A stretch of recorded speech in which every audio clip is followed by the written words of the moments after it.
But we begin tonight with a tale of two speeches, both from the same man, both from President Obama.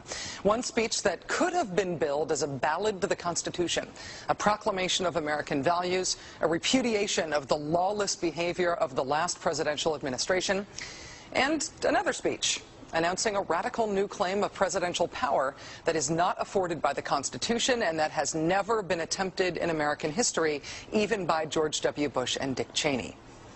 Remarkably, President Obama today made both of those speeches simultaneously. Standing inside the National Archives in front of the actual original Constitution, President Obama delivered a blistering critique of the Bush administration, in which he called their actions and their legacy literally a mess. Our government made a series of hasty decisions. Poorly planned, haphazard approach. Too often, we set those principles aside as luxuries that we could no longer afford. Our government made decisions based on fear rather than foresight. The decisions that were made over the last 8 years established an ad hoc legal approach for fighting terrorism that was neither effective nor sustainable.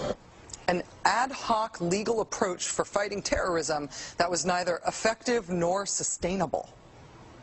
Ouch. Then, moments later, he announced his own ad hoc legal approach for fighting terrorism. President Obama today proposed something new, something called prolonged detention. Doesn't sound that bad, right? Prolonged detention. Did you ever see the movie Minority Report?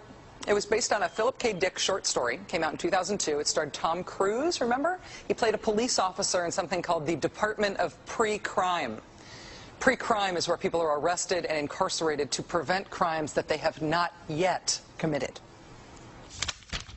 Mr. Marks, by mandate of the District of Columbia Pre-Crime Division, I'm placing you under arrest for the future murder of Sarah Marks and Donald Dubinos. Take place today, April 22nd, at 0800 hours, 4 minutes. No, I didn't do anything.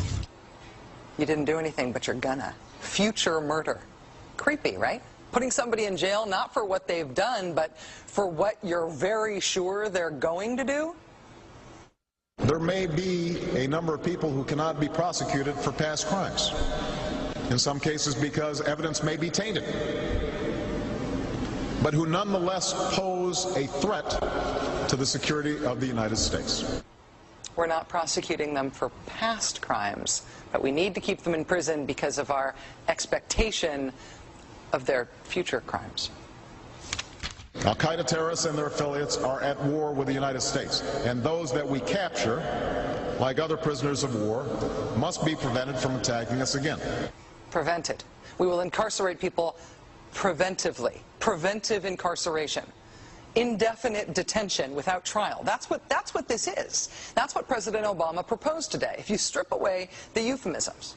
One civil liberties advocate told the New York Times today, quote, "We've known this was on the horizon for many years, but we were able to hold it off with George Bush.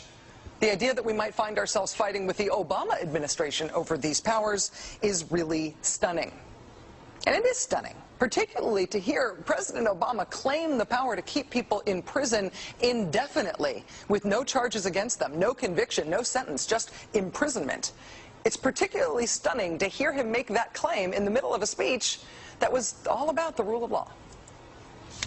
But we must do so with an abiding confidence in the rule of law. Our government was defending positions that undermine the rule of law to ensure that they are in line with the rule of law. How can a president speak the kind of poetry that President Obama does about the rule of law and call for the power to indefinitely, preventively imprison people because they might commit crimes in the future? How can those two things coexist in the same man, even in the same speech? Well, that brings us to the self-consciously awkward, embarrassing part of this speech today.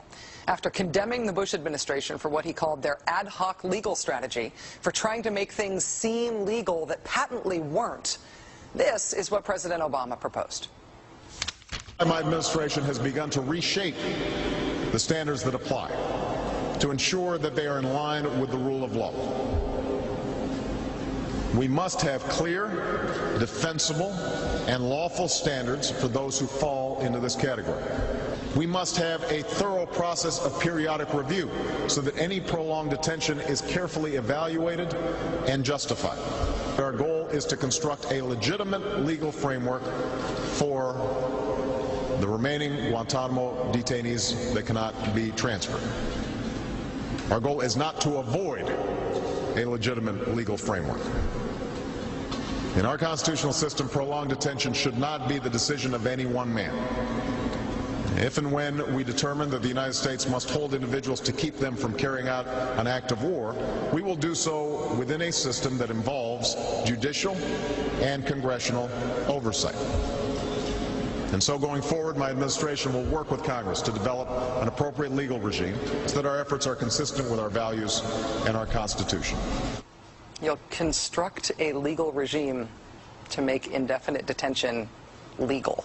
You will, what does he say? Develop an appropriate legal regime. So you can construct a whole new system outside the courts, even outside the military commissions, so that you can indefinitely imprison people without charges. And you'll build that system from scratch. What's that somebody said about ad hoc legal strategies? Just for context here, in the United Kingdom, where there isn't even a Bill of Rights, there's been a major debate about whether people can be held in preventive detention. Former British Prime Minister Tony Blair wanted 3 months to be the outer limit for how long anyone could be held. There was a big political fight about it. Parliament ended up limiting that power to 28 days. 28 days is still the longest period of preventive detention that's allowed under law in any comparable democracy anywhere in the world. How long would President Obama's proposed preventive indefinite detention last? Well, he's not saying yet, but here's how he defines the threat that he says makes indefinite detention necessary. Right now, in distant training camps and in crowded cities, there are people plotting to take American lives.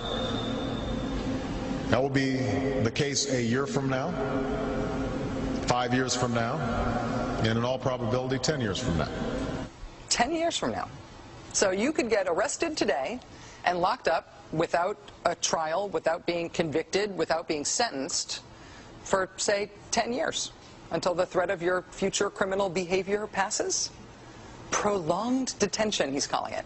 This was a beautiful speech from President Obama today with patriotic, moving, even poetic language about the rule of law and the Constitution, and one of the most radical proposals for defying the Constitution that we have ever heard made to the American people.